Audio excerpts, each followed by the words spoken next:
So don't believe everything you hear on TikTok University.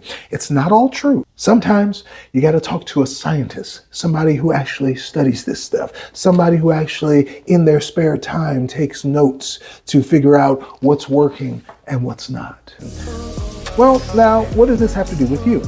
I was trying to give you some information about Steve Jobs, his life, and what he went through as far as the choices he made. But that also refers to you because, like you, he is a person. Doesn't matter if he was a billionaire or not. He actually had a condition which could have been prevented, in my opinion, that I don't think the surgery made any difference. It didn't make it any better because he had post-surgical complications.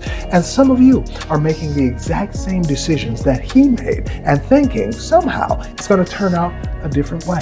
If you guys are going to the hospital, and I'm not telling you this lightly because I grew up in a hospital from the age of 2 years old. All right, I know it's a business. If you all think that you're going to fix a metabolic condition by going to the hospital, it is the wrong place to go. If you get surgery, yes, go to a hospital. All right, I can't do anything at home if my arm is severed, if my leg is broken, if my finger is bent back all the way. I got to go get that fixed. All right, that is something only a surgeon can do right now. The robots are coming. If you guys are dealing with a metabolic condition, the hospital was never built for that. The doctor complex was never built for that. So don't ever think that you will get a great outcome of a metabolic nature from a hospital, clinic, quick care. It's not what it's for, everybody. Those are businesses meant to get you to come back for a copay. It is not to get you cured of anything.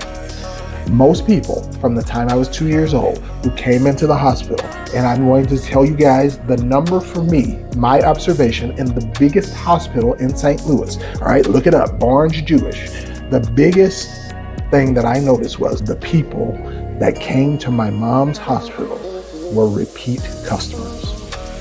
They never got better. They always came. Now, if they got surgery to remove something or fix something that was broken, of course, they can come back for a while because that's not a reoccurring chronic metabolic condition. But when I saw the people come in with cancer, they were always there. I see the people come in with late-stage diabetes, they were always there. When the people were coming in with leukemia, they were always there. When they came in with any kind of metabolic condition you can think of, rare or traditional, they came back constantly. They were always handing somebody their insurance card. I'm trying to keep you out of that if it's not necessary. Hospitals are necessary for surgeries where you cannot do the thing at home.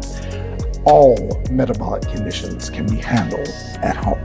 I don't want you guys to be disillusioned with this. Your health is serious. Some of you believe that there's going to be a pill for that.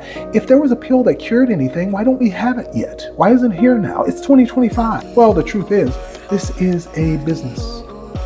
There will never be a pill that cures anything. If we start curing stuff, that $600 billion that we get a year from treating healthcare conditions, that goes away.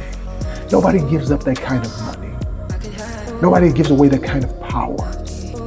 So when you think, oh, there's going to be a magic pill and they're doing research to cure cancer, I have no doubt that there are good people out there doing that, but it will never reach mass scale as long as capitalism rules the day. You see, when you have money as an interest, money comes first. When you have a capitalistic society, money comes first. So that means by definition, your health comes second.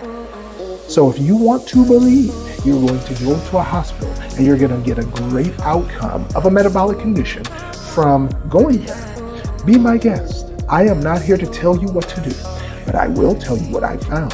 The statistics for a hospital or going back to a hospital are not good. Medicines are not designed to cure anything. They are petrochemicals. In case you guys didn't know, the FDA, the Food and Drug Administration, used to be called the Chemical Board. They changed the name because too many people were getting sued. Do you think they're looking out for you? No, they're looking out for the chemical companies because that's what the board was put together for. Are the things that you are learning in your everyday life, are they only coming from social media?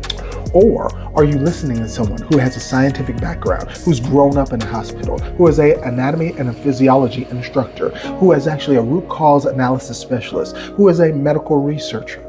Are you listening to that person? Or are you listening to somebody who is trained only to cut, burn, and poison? That's what they call it. That's the nickname for it, not mine. All right? Cut, burn, and poison, and then have you come back as a repeat customer when you can actually get rid of the thing at home. Not simple, but it's not easy, but it can be done.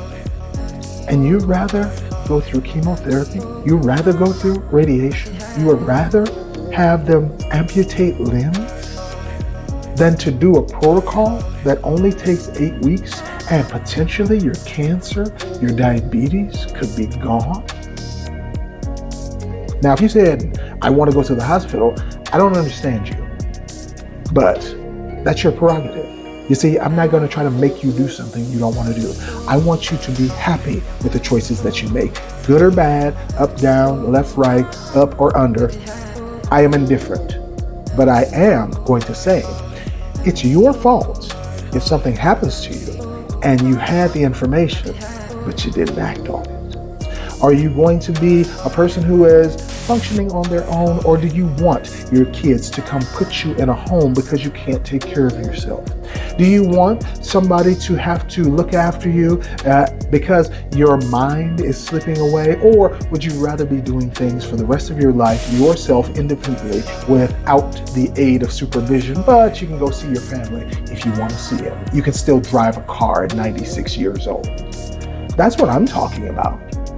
But the rest of you all think it's going to be great living on 20 bottles of medication, not being able to walk, riding your little rascal around Walmart, but you can't walk down the aisle. Does that sound like life to you? Because it doesn't to me. So if you want to do something about this, that is why I'm putting out this information. I help people get rid of advanced cancer, advanced diabetes, should they want the help. If they want to do it at home, if they want to reclaim their life and add years back on, instead of doing what the doctor says, which is cutting your years off. You all make the decision. It's not up to me.